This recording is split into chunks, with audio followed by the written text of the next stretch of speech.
Oke, Assalamualaikum warahmatullahi wabarakatuh. Seperti janji saya akan membahas tentang matriks Gaussian supaya lebih jelas lagi, dan juga nanti kita akan bahas sedikit tentang tabel input-output yang akan kita pakai untuk pertemuan berikutnya. Jadi matriks Gaussian ini adalah salah satu pengoperasian matriks yang lebih simpel dibandingkan Kramers. Ya, misalnya kalau Kramers itu kita lihat bahwa kita menggunakan determinan dibagi determinan terhadap X, Y, ataupun Z, ataupun variabel itu sendiri dibagi determinan keseluruhan ketiga variabel atau dua variabel sesuai ordo ya. Nah, contohnya kita ada kita lihat di sini kita ada berapa nih? 3 persamaan, dan kita diminta untuk mencari X, Y, dan Z menggunakan metode Gaussian-Jordan. Oke. Langkah pertama ya, kita tulis ulang, kita lihat, kita ingat untuk ini kebetulan matriksnya pakai ordo 3 kali 3. Oke, karena ini menggunakan ordo 3 kali 3, kita bisa prepare untuk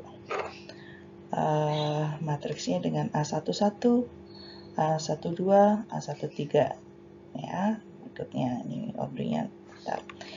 Nah, berdasarkan titik letak ini kita akan masukkan dari persamaan 3 persamaan dengan 3 variabel ya. A11, 2, 5, 3, 3, 4, 2, 1, 3, 1. Dan karena ini adalah ada nilai sama dengannya, kita masukkan di sisi kanan di sini. Nah, satu syarat yang paling utama dari Gaussian adalah kita harus memiliki nilai A11 adalah 1, A21 adalah 0, A31 0, dan A32 0. Syarat mutlaknya ya. Sehingga kita harus bisa membuat dari matriks awal menjadi matriks ini. Oke. Nah, caranya bagaimana? Kita akan buat satu persatu. Nah, langkah pertama yang kita lihat, karena kita syarat pertama adalah yang pertama A11 nilainya 1. Sedangkan di dalam 3 persamaan dan 3 variabel ini kita melihat di baris ketiga ya, kita ada nilai 1 nih di sini. Nah, pikiran saya pertama adalah mengubah, pindah baris 1 ke baris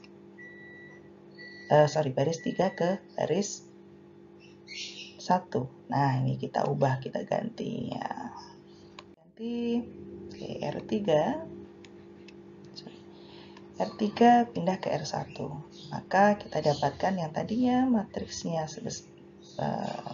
seperti ini, kita ubah, kita pindah ini dari baris 3 yang ini pindah ke baris 1. Jadi kita sudah dapat nih, wah, already great, already have A11 sama dengan 1. Lalu PR kita yang kedua adalah membuat A21 nilainya menjadi 0. Nah, caranya gimana nih? Caranya kita pikirkan lagi. Oke. Next. Karena kita niatnya adalah mengubah titik 3 ini menjadi 0, maka R2-nya pun harus diubah, tidak hanya ini, tapi keseluruhan baris 2. Karena keseluruhan baris 2, oke, kita mengubah baris 2, maka karakteristik untuk Gaussian, di saat kita mengubah baris yang kedua, maka nilai itu harus dikurangi atau ditambah atau dikali ataupun dibagi. Jadi, kalau kalian ingin mengubah baris 2, maka nilai tersebut harus dikurangi, ditambah, dibagi, maupun dikali oleh R2 itu sendiri. Kalau kalian akan mengubah R1, maka begitu juga kalian harus membagi, mengkali, menambah, ataupun mengurangi dari R1. Nah, karena kita niatnya adalah membuat ini nilainya menjadi 0, maka kita lihat di R1 ini sudah 1, saya membuat persamaan perhitungan 3R1 sama dengan dikurangin R2 akan diubah menjadi R baris 2 yang terbaru. Maka kita lihat nih perhitungannya. 3 kali 1 ya. Baris 1 masih tetap ya. Baris 2 kita ubah. 3R1, 3 kali R1 ya, dikurangi R2 ini sendiri. Jadi 3 kali 1 dikurangi 3. Yang ini 3 kali 3 ya, dikurangi 4. Yang ini adalah 3 kali 1 dikurangi 2 dan seterusnya.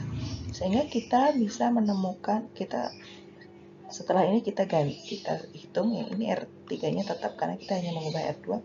Kita sudah dapat R1 A111, A21-nya 0. Cek, itu sudah mengikuti ketentuan Gaussian. Selanjutnya kita lihat, oh ternyata untuk A31 masih ada nilai 2. Kita harus mengubah menjadi 0. Caranya gimana?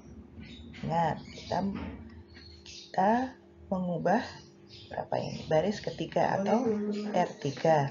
R3 yang diubah, maka R3 itu harus dikurangi, ditambah, dikali, ataupun dibagi. Nah, makanya ini kita buat R3-nya di belakang. Jadi kita tulis dulu di sini R3, entah dibagi, dikurang, dan sebagainya. Nah, ini nilainya 2. Lebih mudah dihitung dengan persamaan apa? 2 kali R1. 2 kali R1 dikurangi R2 sendiri. Nah, kita hitung lagi. Karena yang berubah adalah R3, maka yang berubah di sini R3. Kita hitung. Oke, maka kita dapatkan matriks sebagai berikut. Kita sudah dapat A11, A21, A31, cek mengikuti karakteristik. Maka kurangnya apa lagi? Nah, ya benar, kurang yang A32. Ini harus diubah menjadi 0 ya. Ini ya, kita sudah dapat ini, cek.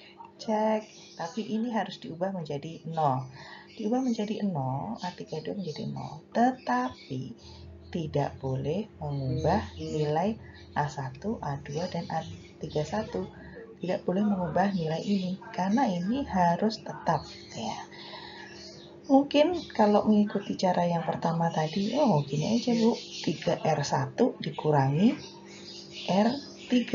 Tapi kalau kita menggunakan 3R1 kurangi R3, kita akan mengubah nilai ini. Coba ya, kita coba lihat di 3 kali 0 dikurangi 3 kali 1 dikurangi 0. Nilainya di sini menjadi berapa? Menjadi 3. Maka harus berubah, means ini tidak bisa kita gunakan. Maka dicari lagi apa yang harus membuat dia nilainya ini adalah 0, tapi tidak mengubah nilai A11, A21, A31. Oke, kita cek. Saya menemukan perhitungan R2 ya. R2 ini dikurangi 5 kali R3. Nah, kalau ini coba kita hitung di sisi A31-nya. R2-nya 0, kita lihat ya, 0 dikurangi 5 kali 0. Tidak mengubah kan, 0 dikurangi 5, 0. Oke, cek, ini bisa digunakan sehingga ini bisa masuk ke dalam perhitungan persamaan tersebut. Kita ubah, kita hitung nih. Dan nanti finalnya kita kan ya 100, 350, 116, 29, minus 6. Setelah kita sudah mendapatkan sesuai dengan karakteristiknya si Gauss-Jordan ya 1000, maka kita masukkan ke dalam persamaan sama seperti tadi. Persamaan yang pertama, X plus 3Y plus Z sama dengan 2. Persamaan yang kedua, 5Y plus Z ya, 5Y plus Z sama dengan 9. Dan persamaan ketiga, 6Z sama dengan minus 6. Nah, dari sini kita sudah kelihatan nih. Apa yang bisa kita cari pertama? Ya, apa nih yang pertama kita cari? Yes, you're right. Z dulu. Z kita bisa cari nilainya yaitu besar 6Z sama dengan min 6, maka Z-nya adalah min 1. Begitu kita tak dapat Z min 1, kita masukkan ke dalam persamaan kedua. Persamaan kedua kita dapat Y sama dengan 2. Setelah kita tahu Y dan Z, kita masukkan di sini. Dan kita dapat nilai X. Maka kita mendapatkan X sama dengan min 3, Y sama dengan 2, dan Z sama dengan min 1. Yes, you're right. Kita sudah mendapatkan hasilnya dan bisa menghitung, menjawab pertanyaan berapa nilai X, Y, Z menggunakan nilai Gauss-Jordan. So, that's only that untuk Gaussian. Berbeda lagi dengan kasus Kramers. Kramers kita menggunakan pendekatan apa? Masih ingat? Ada yang masih ingat? Kita menggunakan determinasi. Determinasi X dibagi determinasi itu sendiri. Nah, karena kesulitan, dari tingkat kesulitan Kramers ini lebih sulit dibandingkan Gaussian. Ibu, kalau misalnya hitungan dari ini tiap orang berbeda bisa? Tidak bisa, hanya simple saja. Yang menjadikan titik atau syarat utama adalah nilai A11, A21, A31, dan A32 itu sesuai dengan matriks identitas atau sesuai dengan karakteristik Gauss-Jordan. Dan itu saja tentang matriks. Kenapa kita harus mempelajari tentang ini semua? Karena nanti minggu depan kita akan membahas, mungkin akan saya share link video tentang tabel input-output ya. Tabel input-output bisa dipelajari.